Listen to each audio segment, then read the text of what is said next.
네, 우리 자업들 한번 인사하겠습니다. 오늘 또 주님이 잘해 주십니다. 또 주님이 잘해 주십니다.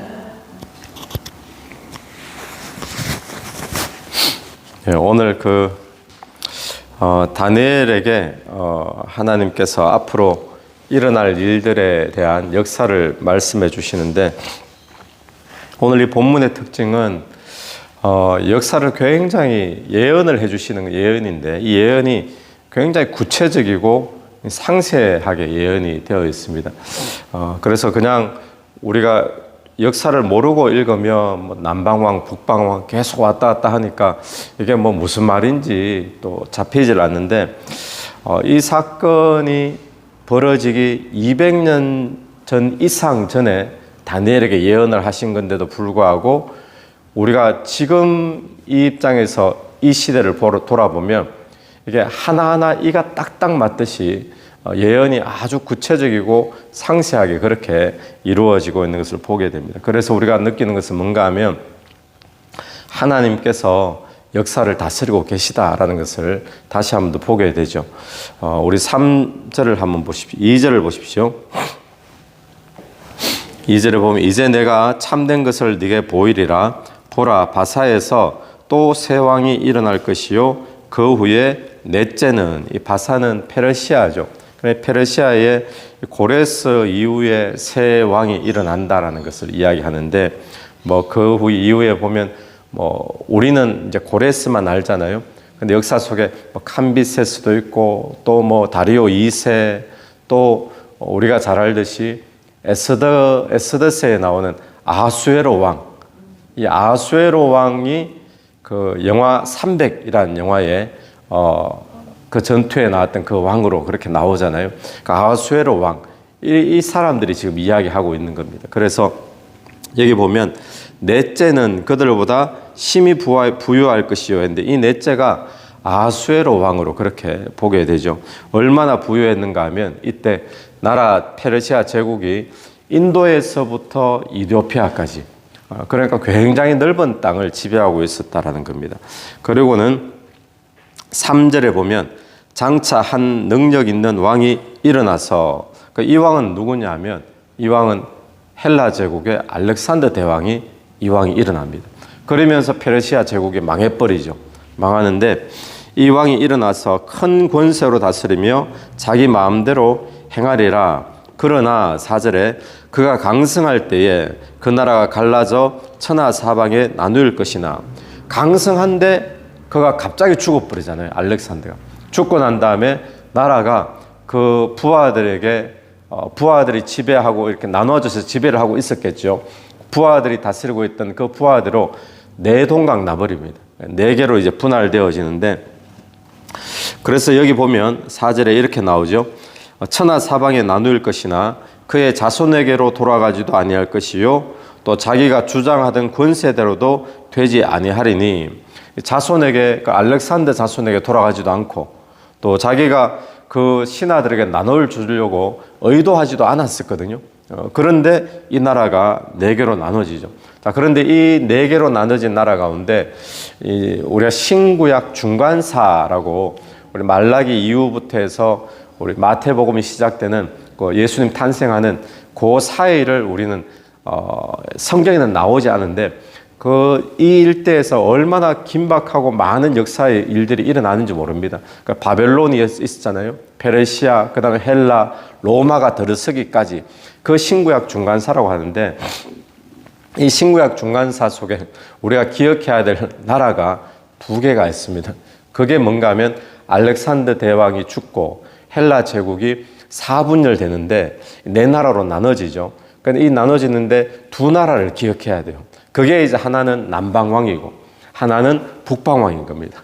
남방왕은 뭔가 하면, 이 나라는 이 알렉산더 대왕에게 부하 중에 제일 강했던 그 부하가 톨레미라는 사람인데, 이 사람은 이집트 지역을 다스리는 총독이었어요. 알렉산더가 죽고 이 일대를 이제 자기 제국으로 만들게 되어지죠. 그리고 이 남방왕입니다. 이집트 쪽이니까. 또 북방왕은 여기서 누군가 하면, 북방왕은 지금 시리아, 수리아 지역에 있는 그 지역을 다스리는 사람인데 셀류코스라는 사람입니다.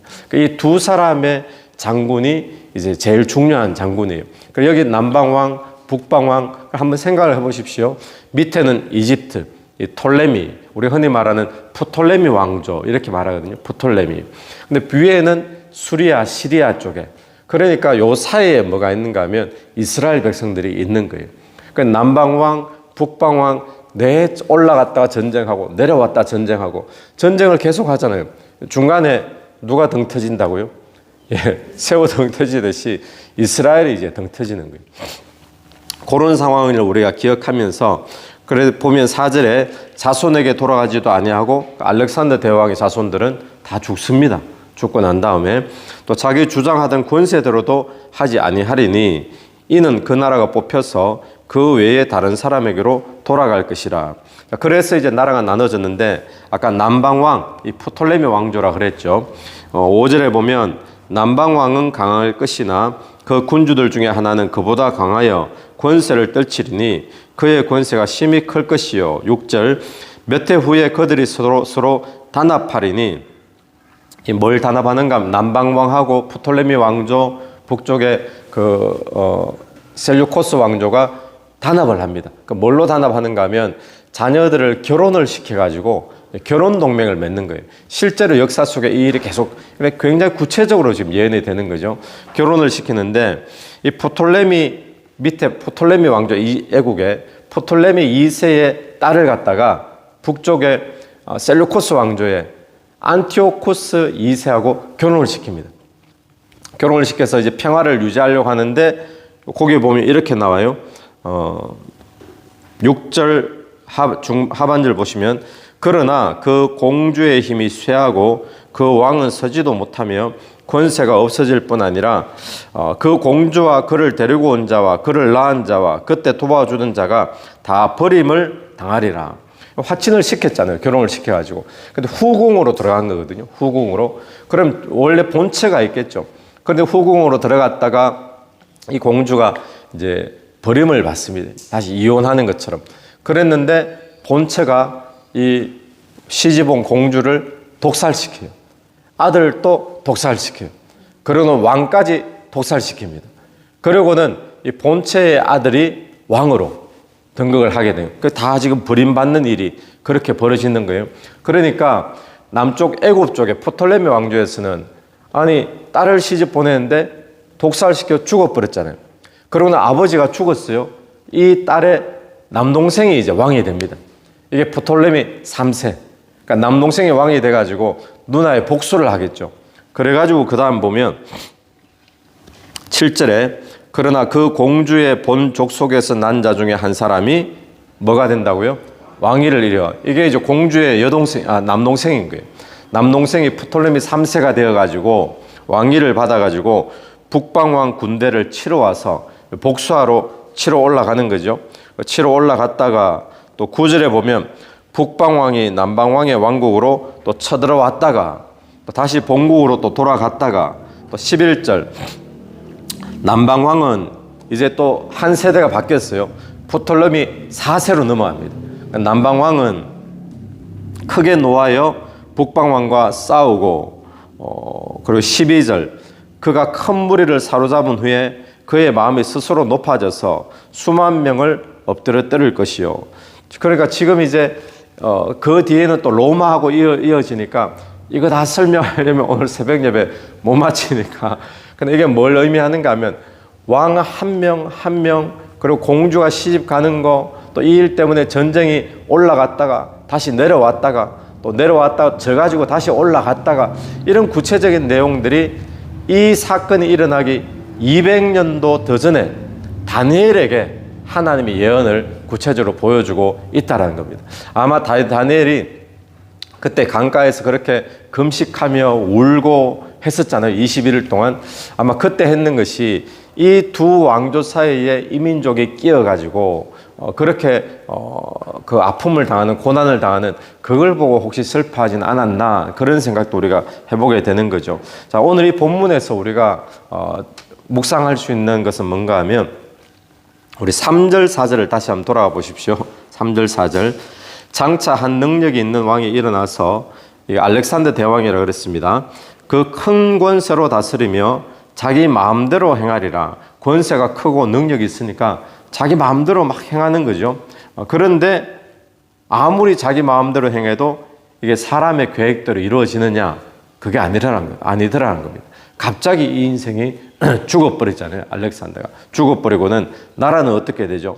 나라는 자식들에게도 물려지지 아니하고 또 자기가 의도한 대로 주려고 하지도 않았는데 자기의 신하들에 의해서 찢겨져 나눠져 버리더라는 겁니다. 여러분, 오늘 나라가 아무리 능력 있고 권세가 있어도 자기 마음대로 되지 않는다는 것을 우리가 보게 되죠. 우리 개인의 인생도 마찬가지인 줄로 믿습니다. 내가 아무리 능력이 있어도, 내가 아무리 잘 나가도 내가 뜻하는 대로 되는 것이 아니라 하나님이 뜻하시고 계획하신 바가 이루어지는 것이 세상 나라의 역사요, 우리 개인의 역사임을 이 아침에 다시 한번 더 기억하게 되기를 바랍니다. 나라의 주인도 하나님이시고 역사의 주인도 하나님이시고 내 인생의 주인도 하나님이심을 이 아침 우리가 기억하면서, 우리가 아무리 내 마음대로, 여기 보면 나오잖아요. 자기 마음대로 행하리라. 내 마음대로 막 행하는 것처럼 되어져도 결론은 어떻게 되어진다는 거예요? 하나님의 뜻하신 대로 되어지게 되어 있다라는 사실입니다. 할렐루야. 6절부터 보시면 6절에는 몇 해 후에 그들이 서로 단합하리니, 결혼시켜서 단합한다 그랬죠. 평화를 유지한다 그랬죠. 그 여기서 보는 것은 아무리 사람이 평화를 만들려고 애를 쓰고 또 평화를 유지하려고 한다고 노력해도 그렇게 한다고 평화가 이루어지느냐? 평화가 안 이루어진다는 거예요. 여러분, 내가 애쓴다고 뭔가 이루어지는 것이 아니라 하나님이 해주셔야지 이루어지는 줄로 믿게 되길 바랍니다. 평화도 마찬가지고 우리가 이루려고 하는 성공도 마찬가지고 또 내가 지금이 좋은데 이렇게 유지하려고 하는 것도 마찬가지고 내가 막 노력하고 애쓴다고 이게 되어지는 것이 아니라는 거예요. 결혼을 딸을 시켰으면, 그러면 왕하고 시켰으면 유지가 돼야 되잖아요. 그런데 이혼 당하는 것처럼 버림을 받고 또 독살까지 당하고, 그래서 다시 남동생이 왕이 돼서 복수하러 올라가고 이렇게 될 줄 누가 알았겠습니까? 그러니까 우리가 기억해야 될 것은 내가 막 머리 쓴다고, 내가 뭔가 애쓴다고 이루어지는 것이 아니라 이 모든 것들이 이루어지는 것은 하나님께 달린 줄로 믿고, 저와 여러분이 어떤 뭔가를 결론 내기보다 주께 나아가서 기도하고 주님을 의지하는 그런 신앙이 되어야 될 줄로 믿습니다. 우리 11절부터 나오는 말씀도 보십시오. 11절에 보면 남방왕은 프톨레미 4세라 그랬죠. 4세가 크게 노하여 나와서 북방왕과 싸울 것이라 북방왕이 큰 무리를 일으킬 것이나 그 무리는 그의 손에 넘겨준 바 되리라. 남방왕이 승리하게 된다는 겁니다. 그런데 넘겨준 바 되리라. 그럼 누가 넘겨줬을까요? 북방왕을 남방왕 손에다가 큰 무리를 하나님이 넘겨준 거죠. 그러니까 남방왕이 승리를 하는데 하나님께서 승리케 만들어 주셨다는 겁니다. 그런데 문제는 뭔가 하면 12절에 그가 큰 무리를 사로잡은 후에 그의 마음이 어떻게 됐다고요? 스스로 높아져서, 그의 마음이 스스로 높아져 가지고는 그 하반절을 마지막을 보십시오. 그 세력은 다하지 못할 것이요. 스스로 높아져 가지고 무너져 버리는 거예요. 여러분, 오늘 우리가 기억해야 될 것이 있습니다. 그것은 내가 뭔가 잘나가지고 성공하고 승리한다고 착각해서는 안 된다는 거예요. 여기 보면 똑같은 표현이 또 나옵니다. 14절 보시면 14절 그때 여러 사람이 일어나서 남방왕을 칠 것이요. 이제 북방왕 사람들이 또 남방왕을 칩니다. 내 백성 중에서도 포악한 자가 스스로 높아져서 환상을 이루려 할 것이나 그들이 도리어 걸려 넘어지리라. 여기 스스로 높아져서 또 나오죠. 아까 남방왕도 북방왕을 이겨놓고는 스스로 높아져서, 북방왕도 남방왕을 이겨놓고는 스스로 높아져서, 여러분 오늘 우리도 이런 착각을 하지 말아야 됩니다. 하나님이 붙여주셨기 때문에 승리한 거지 내가 뭐 해가지고 승리했다. 스스로 높아져 버리면 그 다음 나오는 반응이 뭡니까? 스스로 높아져서 힘을 잃게 되는 거예요. 여러분, 오늘 우리의 삶에 어떤 재물이 있다면, 내가 건강이 있다면, 뭔가 성공했다면, 내가 열심히 해서 맞죠. 모양은 내가 열심히 했죠. 내가 뭔가 노력해서 맞습니다. 그런데 하나님이 붙여줬기 때문에 성공도 건강도 재물도 저와 여러분에게 주어지는 줄로 믿습니다. 그러므로 그때 내가 했어라고 스스로 높아져 버리면 그 다음은 반드시 망하는 길로 갈 수밖에 없는 거죠. 그래서 오늘 저와 여러분이 하나님이 붙여줬기 때문임을 기억하십시오. 그래서 그 하나님께 영광 돌리고 그 하나님 앞에 겸손하게 나가는 그런 저와 여러분 되기를 간절히 바랍니다. 같이 기도드리겠습니다. 하나님 아버지, 하늘을 감사합니다. 하나님께서 역사의 주인이 되시는 줄로 믿습니다.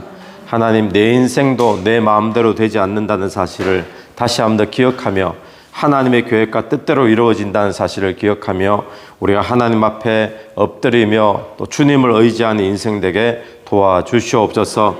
하나님, 내가 애쓰고 노력한다고 평화가 이루어지는 것이 아니라 하나님께서 이루어 주셔야 되는 줄로 믿습니다.